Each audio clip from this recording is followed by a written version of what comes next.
Esta semana el Papa ha concedido una entrevista a un medio de comunicación, una más. En este caso ha sido una cadena de televisión norteamericana, CBS. La periodista, que ha hecho preguntas interesantes y que tocan los puntos más conflictivos o por lo menos más populares de las intervenciones y afirmaciones del Papa Francisco, en una de las preguntas le cuestiona la bendición de las parejas homosexuales, haciéndose eco de lo que sin duda ella cree, porque es lo que piensa la mayoría.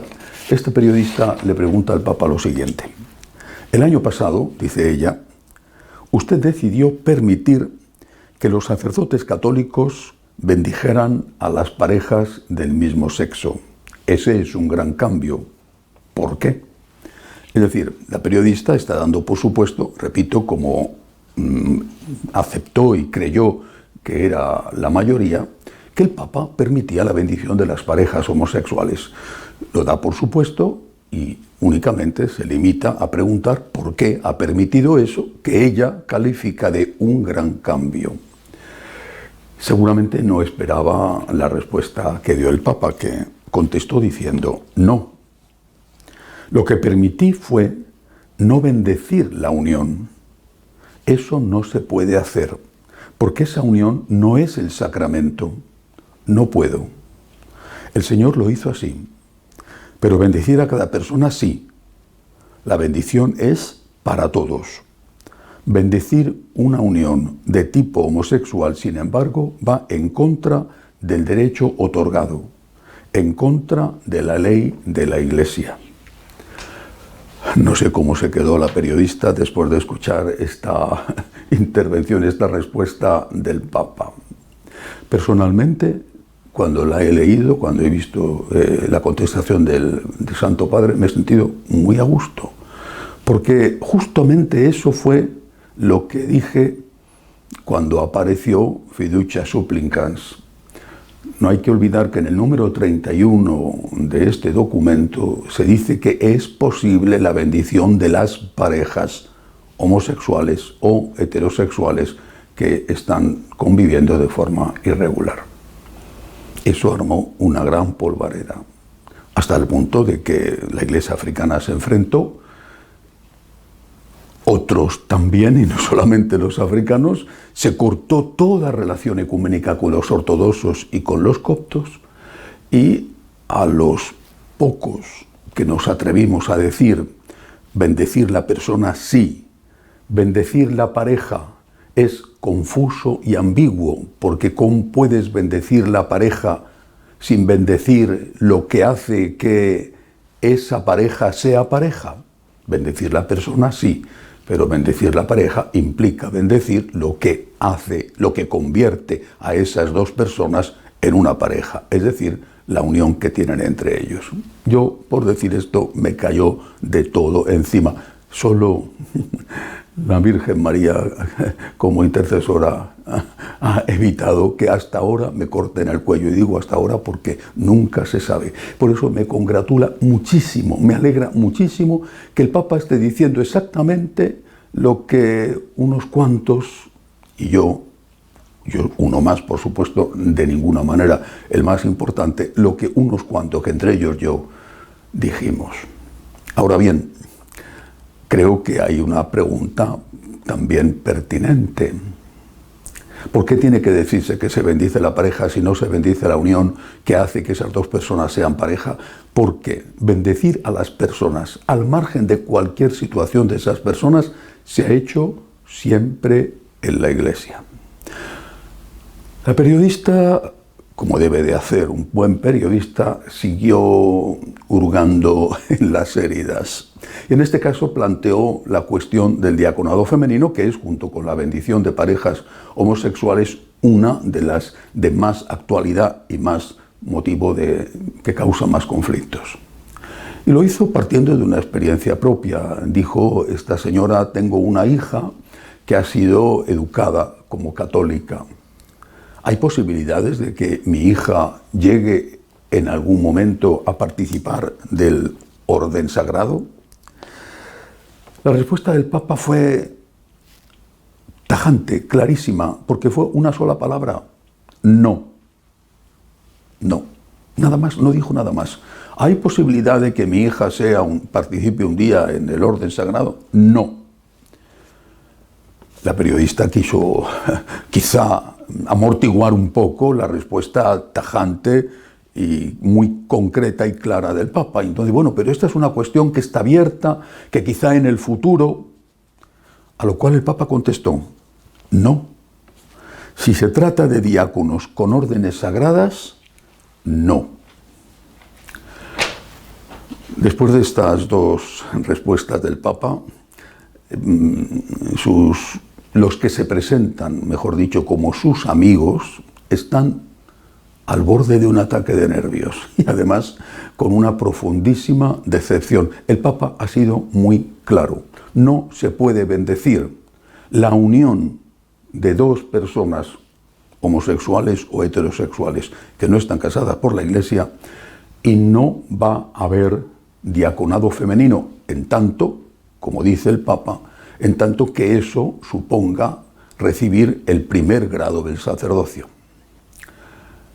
Podría aprobarse otro tipo de diaconado como servicio, no el diaconado clerical, en lo que entendemos normalmente como diaconado. Podría aprobarse otro tipo de diaconado donde las mujeres o los hombres permanecen laicos y ejercen determinadas funciones. Pero es que eso ya lo están haciendo en este momento los acólitos, las acólitos también. Se corre el riesgo, por lo tanto, de dar un nombre que confunda a una realidad que en buena medida ya está siendo ejercida, el acolitado. Y se corre el riesgo, por lo tanto, de crear una nueva división en la Iglesia y una profunda inquietud en muchos fieles y profunda crisis de conciencia en otros por algo que ya se está haciendo. Simplemente es darle un nombre que es confuso, porque si dices que vas a darle el diaconado a las mujeres, por mucho que aclares que no es un diaconado que introduce en el sacerdocio, el primer grado del sacerdocio, sino que es laical, pues por mucho que lo digas, la confusión va a estar ahí. Creo que a la vista de lo que ha ocurrido con Fiducia Supplicans, habría que repensar muy bien si se tiene que dar este paso. Hay otra cuestión. Son ya varios los sitios, las parroquias donde se han hecho las bendiciones a las personas, a las parejas homosexuales, en contra de lo que la propia Fiducia Supplicans dice explícitamente, porque prohíbe que haya cualquier tipo de ceremonia que se pueda confundir con un matrimonio, que no se haga dentro de la Iglesia. Dice que el sacerdote no tiene que estar revestido. Ahí están las fotos y los vídeos de sacerdotes revestidos como para una boda, con su alba, con su estola y delante incluso del altar, bendiciendo a esa pareja homosexual. Lo mismo está pasando con el diaconado femenino. Son también muchos los sitios, de forma especial en Alemania, pero no solo ahí, donde las mujeres con su alba y con su estola están al lado del sacerdote, leen la palabra de Dios, hacen ellas la homilía, incluso, en algunos casos, hasta imponen las manos cuando llega el momento de la consagración. ¿Por qué se tolera esto? La doctrina está clara y yo creo que el Papa lo ha zanjado de una vez, una cosa y la otra. No habrá diaconado femenino si eso implica el acceso al primer grado del sacerdocio. La doctrina está clara.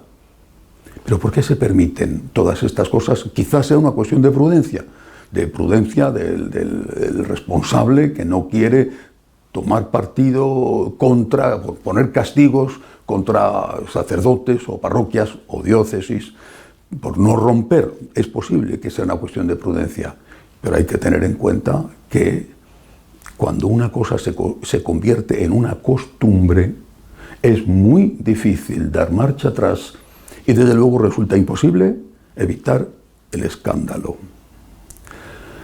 Esta semana también ha intervenido un cardenal del Vaticano, el cardenal Koch, que es el presidente del Dicasterio para la Unidad de los Cristianos.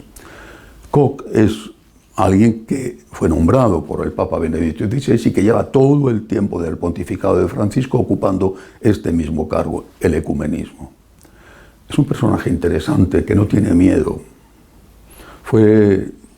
Yo estaba allí, el único cardenal que acudió a la misa por el primer aniversario de la muerte del Papa Benedicto XVI en el Vaticano. Es un cardenal que habla siempre muy claro y muy prudentemente, como debe de ser. Y en este caso ha concedido también él una entrevista y ha recordado que Fiducia Supplicans supuso el fin de las relaciones ecuménicas con ortodoxos y con los coptos, para empezar, pero también ha recordado que el sacerdocio femenino y la bendición de las parejas homosexuales en los propios anglicanos, que seguramente es de las llamadas iglesias históricas la más liberal o una de las más liberales, ha generado un cisma. Lo ha recordado porque dice no se debe de seguir un camino que ha provocado una ruptura. No podemos imitar algo que ha hecho daño a esas comunidades eclesiales. Ha dicho otra cosa también Koch, muy interesante. Ha hablado él es suizo, pero tal y como está Suiza no hay mucha diferencia entre Suiza y Alemania, y ha hablado de la situación del sínodo alemán y ha calificado a todos estos que están promoviendo el sínodo alemán, incluso enfrentándose explícitamente con Roma, los ha calificado de neo-arrianos. Quizá para la mayoría esto de los arrianos no saben qué significa y no les dice nada. El arrianismo fue una herejía de los primeros siglos que negaba la divinidad de Jesucristo. Jesucristo era un superhombre, un extraordinario hombre, lo que tú quieras, pero no era Dios. El cardenal Koch ha dicho que son neoarrianos y tiene toda la razón, porque el fondo de la cuestión es si aceptamos o no la divinidad de Jesucristo. Porque si Jesucristo es Dios, como ha dicho el Papa, no podemos cambiar su mensaje, no podemos. Cristo ha dicho una cosa y no podemos decir Cristo no sabía lo que decía. Cristo estaba condicionado por su época. Tenemos que corregir a Cristo porque nosotros sabemos más del hombre y de teología y de todo que el propio Cristo. Eso implica negar la divinidad de Jesucristo con gran valor. El cardenal Koch ha dicho, son neoarrianos, son de nuevo los arrianos que vuelven. Otro cardenal, el cardenal Fernández, el prefecto del dicasterio para la doctrina de la fe, ha hecho un viaje esta semana a Egipto para entrevistarse con el patriarca de los coptos, para intentar arreglar esa ruptura con una comunidad cristiana que la Iglesia estaba cada vez más unida. Incluso ha llegado a aceptar y a canonizar a coptos que fueron asesinados por los musulmanes. Ha intentado explicarle que Fiducia Supplicans no aprueba, no bendice las uniones homosexuales, que es exactamente lo que ha dicho el Papa. Vuelvo a repetir, si las bendiciones de las personas se han hecho siempre, pues hay que intentar que no se publiquen cosas que creen confusión, porque luego las consecuencias, como dice el cardenal Koch, son terribles para el ecumenismo y fomentan la división en la Iglesia. Quiero terminar con una extraordinaria noticia, una maravillosa noticia. Se ha aprobado un milagro por la intercesión del beato Carlos Acutis. Para todos aquellos que queremos a este joven, a este adolescente muerto recientemente, hace muy pocos años, para todos aquellos que somos devotos de él, es una extraordinaria noticia. Por lo tanto, aprobando este milagro, el Papa ha reconocido el milagro y ha declarado que será canonizado. Hasta ahora era beato, será santo. Aún no se sabe la fecha en que tendrá lugar la canonización. Posiblemente será en el Vaticano o en Asís, donde está su cuerpo. Pero, en todo caso, lo importante, al margen de la fecha, es este hecho extraordinario. Un nuevo milagro por intercesión del beato Carlos Acutis que le convierte en santo. Estamos, de verdad, los que queremos, admiramos y nos acogemos a la intercesión del beato Carlos, estamos de enhorabuena. Hasta la semana que viene, si Dios quiere.